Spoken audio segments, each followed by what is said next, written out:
दिल जब से तेरे हिज्र में बीमार पड़ा है, जीने से खफा जान से बेजार पड़ा है। नाजरीन, मैं हूँ बिस्मिल आफ्ताब आलम और आप देख रहे हैं उर्दू हिंदी नॉलेज चैनल।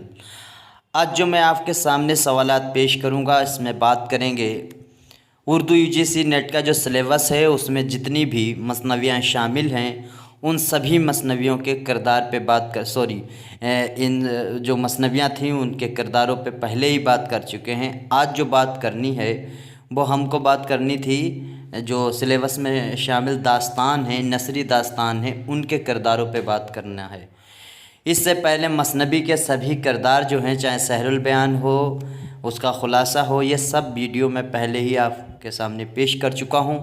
आज सिर्फ दास्तान के किरदारों पर मुझको बात करनी है। तो सबसे पहले मुल्ला वजही का नाम है और याद रखना मुल्ला वजही जो है इनकी लिखी हुई मसनवी भी शामिल है और उसके किरदारों पे हम बात भी कर चुके हैं कुतुब मुश्तरी पे। आज इनकी लिखी हुई दास्तान है सबरस। तो सबरस के किरदारों पर बात करेंगे, जो मुख्य किरदार, जो ख़ास अहम किरदार हैं उन पे सिर्फ बात करेंगे। तो पहली बात तो आपको ये बात कई बार पूछी गई है और पूछा जाता रहता है इस तरह से सवाल कि सबरस दास्तान जो है उसमें कुल मिलाकर कितने किरदार हैं। ये आपको याद रखना है, 76 किरदार हैं, 76 हैं। ये किरदार आपको याद रखना है, इतने किरदार इसमें हैं। और कुछ ख़ास किरदारों पे बात कर लेते हैं। दास्तान का मरकज़ी किरदार जो और मसनबी का दास्तान का जो हीरो है वो है दिल। ये इंसान के जिस्म के जो हिस्से हैं उन्हीं पे नाम रखे गए हैं किरदारों के। तो दिल जो है दास्तान का हीरो है और हुस्न जो है वो उसकी महबूबा है और दास्तान की हीरोइन है। तो हीरो कौन है? दिल। हीरोइन कौन है? हुस्न। याद रखना। इसके बाद में इसमें एक अगला किरदार जो है वो है अक्ल। अक्ल सीस्तान का बादशाह है और दिल का बाप है। दिल का बाप कौन है? अक्ल। अक्ल जो होती है वो हमेशा ही दिल को समझाती है। ऐसे ही हर इंसान का मामला है। इसके बाद में इश्क जो है वो बादशाह है, महशर का बादशाह है और हुस्न का बाप है। ये भी याद रखना। हुस्न के बाप का क्या नाम है? इश्क। दिल के बाप का क्या नाम है? अक्ल। इसके बाद में नज़र, अगला किरदार है इसमें एक नज़र। नज़र किरदार है, ये शहज़ादा दिल का दोस्त और दास्तान का सबसे मुतहरक किरदार है। इसके बाद में कामत, ये बादशाह अक्ल का वज़ीर है। बादशाह अक्ल के वज़ीर का क्या नाम है? वो उसका नाम है कामत। ये आपको याद रखना है। इसके बाद में जो एक इसमें किरदार है गैर रकीब। ये रकीब जो है गैर की बेटी है। गैर इसमें एक किरदार है और वो रकीब की बेटी है। इसके अलावा जो है इसमें कुछ और किरदार हैं, जैसे विसाल है, हिम्मत है, सब्र है, जुल्फ़ है और जहद है, रुखसार वगैरह। ये इसमें और भी किरदार हैं, ये पूछे नहीं जाते हैं, लेकिन इसमें जुल्फ़, सब्र और रुखसार ये आपको याद रखना है। रुखसार याद रखना, खे के बाद में स्वाद से लिखा गया है, वैसे रुखसार सीन से लिखा जाता है। इसके बाद में इंशाअल्लाह खान इंशा की दास्तान, लिखी हुई दास्तान शामिल की गई है सिलेबस में। वो है रानी केतकी की कहानी। रानी की केतकी की कहानी, जो रानी केतकी की कहानी जो है इसमें जो किरदार हैं उस पर बात करते हैं। इसमें किरदार है कुंवर उदय भान। कुंवर उदय भान जो है वो दास्तान का हीरो है। उदय भान आपको याद रखना है, कुंवर उदय भान ये हीरो है। रानी केतकी दास्तान की हीरोइन है। राजा सूरज भान याद रखना। कुंवर भान जो है, कुंवर उदय है, कुंवर उदय भान जो है उसका बाप है। इसका नाम आपको हीरोइन के नाम का, हीरोइन जो इसमें है रानी केतकी, उसके बाप का नाम और हीरो के बाप का नाम याद रखना। इसमें कन्फ्यूज़न हो जाती है, इधर से उधर नाम हो जाता है। तो सूरज भान ऐसे याद रखना, सूरज से लिखना। सूरज जो है वो बाप है, इस कहानी का जो हीरो है, दास्तान का हीरो है कुंवर उदय भान, उसका बाप है। इसके बाद में रानी लक्ष्मी बास, कुंवर उदय भान की माँ। रानी लक्ष्मी कौन है, जो हीरो है उसकी माँ है। इसके बाद में जगत प्रकाश, जगत प्रकाश का नाम याद रखना, ये रानी केतकी का बाप है।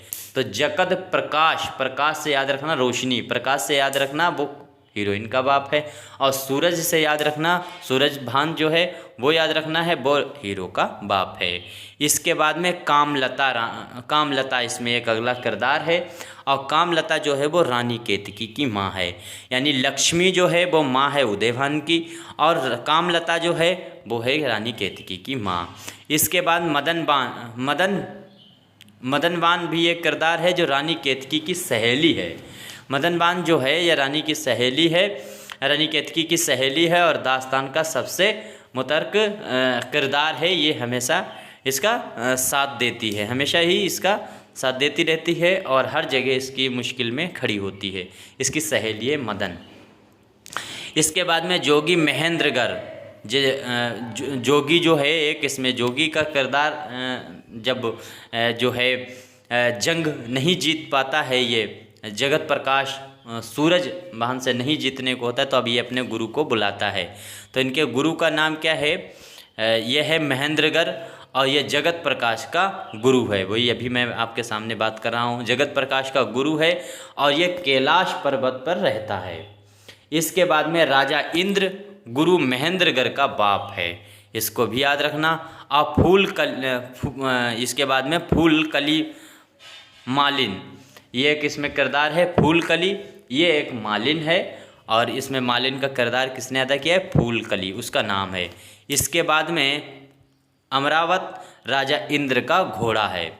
राजा इंद्र ये है, राजा इंद्र के हाथी का नाम है शायद, ये राजा यहाँ पे गलत टाइप कर दिया है टाइप करने वाले ने, इसको याद रखना। इमरावत जो होता है वो राजा इंद्र के हाथी का नाम है।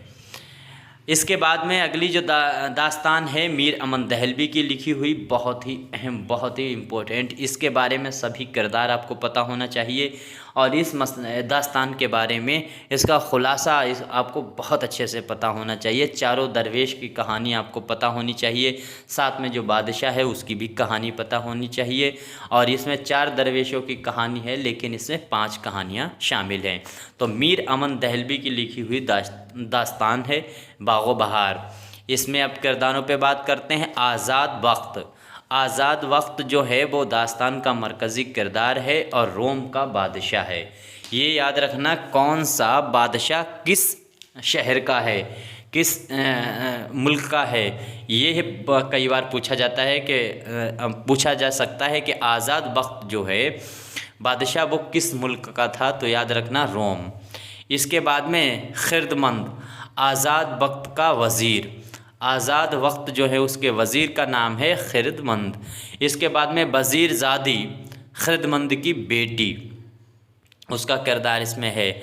इसके बाद में पहला दरवेश जो है वो कहाँ का है, ये देखिए। पहला दरवेश जो है वो यमन के सौदागर ख्वाजा अहमद का बेटा है, जिसकी शादी दमिश्क की शहज़ादी से हुई। दूसरा दरवेश मुल्क फ़ारस का शहज़ादा है, जिसकी शादी बसरा की शहज़ादी से होती है। और तीसरा जो है वो अजम के बादशाह का बेटा है।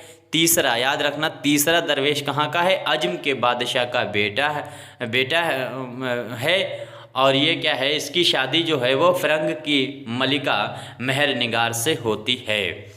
तो महर निगार आपको याद रखना, ये किरदार है, फ़िरंग की मलिका है महर निगार, और इस तीसरा जो दरवेश है इसकी शादी उसी से होती है। इसके बाद में चौथा दरवेश जो है वो चीन का है, और कई बार पूछा गया है कि आखिरी दरवेश जो है वो किस मुल्क का है, तो चीन। याद रखना चीन के बादशाह का बेटा है, और जिसकी शादी पीर मर्द नजमी की बेटी से हुई, जो मुल्क सादिक की कैद में थी। यहाँ पर भी गलत लिख दिया, एक बार काफ बना दिया फिर काफ बना दिया, तो सादिक की कैद में थी। इसके बाद में रजा वाली बेग हैं, उनकी दास्तान है लिखी हुई फसाना अजाइब। तो फसाना अजाइब के किरदारों पर भी बात कर लेते हैं। फसाना अजाइब में जाने आलम जो है, इसको जाने आलम का तोता भी इस दास्तान को कहा जाता है। याद रखना, जाने आलम जो है वो हीरो है जो अंजुमन आरा से इश्क करता है। अंजुमन आरा, याद रखना, ये नाम बहुत ही अहम है और इसी से ये इश्क करता है और जाने आलम जो है वो तोता ख़रीद के लाता है। इसके बाद में फ़िरोज़ वक्त, अभी देखो आज़ाद वक्त ऊपर नाम आपके सामने निकला है, तो वो आज़ाद वक्त याद रखना वो कहाँ का है, वो जो है वो बागो बहार का किरदार है और बागो बहार में जो बादशाह का किरदार है उसका नाम है आज़ाद वक्त। और यहाँ पर जो है वो फ़िरोज़ वक्त है, ये जाने आलम के बाप का नाम है और मुल्क ख़तन का बादशाह है। इसके बाद में अंजुमन आरा, याद रखना अंजुमन आरा जो है वो दास्तान की हीरोइन है और जो मुल्क ज़रनिगार की शहज़ादी है। इसके बाद में माह तलात तो पता होना चाहिए, जाने आलम की बीवी का नाम है जिससे 14 साल की उम्र में शादी हुई थी और इसको छोड़कर ही जो है वो अंजुम आरा की तलाश में जाने आलम निकल जाता है तोते के बहकावे में आकर। इसके बाद में महर निगार जो सबसे अहम मतहर किरदार है और महर निगार बहुत ही वफ़ादार और बहुत ही होशियार किरदार है इसमें। तो ये क्या है, महर निगार की शादी दास्तान का सबसे अहम किरदार है और इसी से भी शादी कर लेता है। अंजुमन आरा से पहले इसी से शादी वो करता है, जब अंजुमन आरा जो है उससे मिलता है, उससे पहले ही महर निगार से मिलता है और महर निगार से शादी भी कर ले। इसके बाद में इसमें जो है शहपाल जो है, जो दास्तान में जादूगर का किरदार है वो शहपाल जादूगर है, शहपाल आपको याद रखना है। इसके बाद में दीगर जो किरदार हैं उसमें अंजुमन आरा का बाप है, ख्वाजा सरा महबूब अली ख़ान है, दिल आराम है, जोगी है, चिड़ीमार है, तोता याद रखना ते वाओ ते अलिफ से लिखा जाता है, लेकिन इस दास्तान में तो वाओ तो अलिफ से लिखा गया है। तोता है, सौदागर है और देवनी वगैरह इसके किरदार हैं। इसके बाद में अगली दास्तान है मीर मोहम्मद तक़ी ख़याल की लिखी हुई बोस्तान ख़याल। बोस्तान ख़याल से अगर सवाल उठा तो बताना बहुत मुश्किल है। बोस्तान ख़याल आपको बहुत ही अच्छे से पढ़ना है इस दास्तान को। इसमें क्या है, मुअज़्ज़ुद्दीन का दास्तान का मरकज़ी किरदार है, खुर्शीद ताज बख्श इसका किरदार है एक, ये नाम मैं बता रहा हूँ, यह साहिब कुरान आज़म है और बदर मुनीर इसी का किरदार है। बेगमात के किरदार में शमसा ताजदार है और मुल्क नौबहार है, गुलशन अफ़ज़ा है। ये अहम किरदार इस दास्तान के हैं। इसके अलावा जो है इसमें जो किरदार हैं इसी दास्तान में, वो जमशेद खुद परस्त है जो पहले मिस्र का वज़ीर था। इसमें जमशेद का नाम आपको याद रखना है और इसका किरदार बहुत ही अहम है। ये विलन के रूप में इसमें पेश किया गया है, विलन का रूप इसने जमशेद ने अदा किया है। जमशेद जो है वो खुद परस्त है जो पहले मिस्र का वज़ीर था, फिर बादशाह को मारकर ख़ुद बादशाह बन गया और उसको जादू में महारत भी हासिल है। तो जादू में महारत किसको हासिल है, वो हासिल है जमशेद को। इसके बाद में बन गया है और पूरी दास्तान में 5 बड़े तिलस्म हैं, मसलन अजराम है, इब्साम है, ये बेज़ा है। ये जो नाम है तिलस्म, इसमें 5 तरह के जादू का बयान है। तो उम्मीद करता हूँ आज जो मैंने दास्तानें शामिल की गई हैं यूजीसी नेट के सिलेबस में, उन सभी दास्तानों पे जो किरदारों से पूछे जा सकते हैं सवाल, उन पे बात कर ली है। अब अगला जो वीडियो मैं आपके सामने लाऊंगा उसमें हम बात करेंगे जो ड्रामा निगार हैं, उन ड्रामा निगारों ने सिलेबस में जो ड्रामे शामिल किए गए हैं उर्दू यूजीसी नेट के, उन सभी किरदारों पर बात करेंगे। खुलासा तो ऐसा है कि एक बार आप देख लेंगे, सुन लेंगे तो आपको याद रहेगा किसमें क्या कहानी थी। पैराग्राफ अगर आ जाता है तो पहचान सकते हैं, लेकिन अगर किरदार इधर का उधर पूछ दिया गया तो बताना मुश्किल है। इसीलिए अब जो ड्रामे के किरदार हैं उन पे बात करेंगे। तब तक के लिए शुक्रिया, खुदा हाफिज़।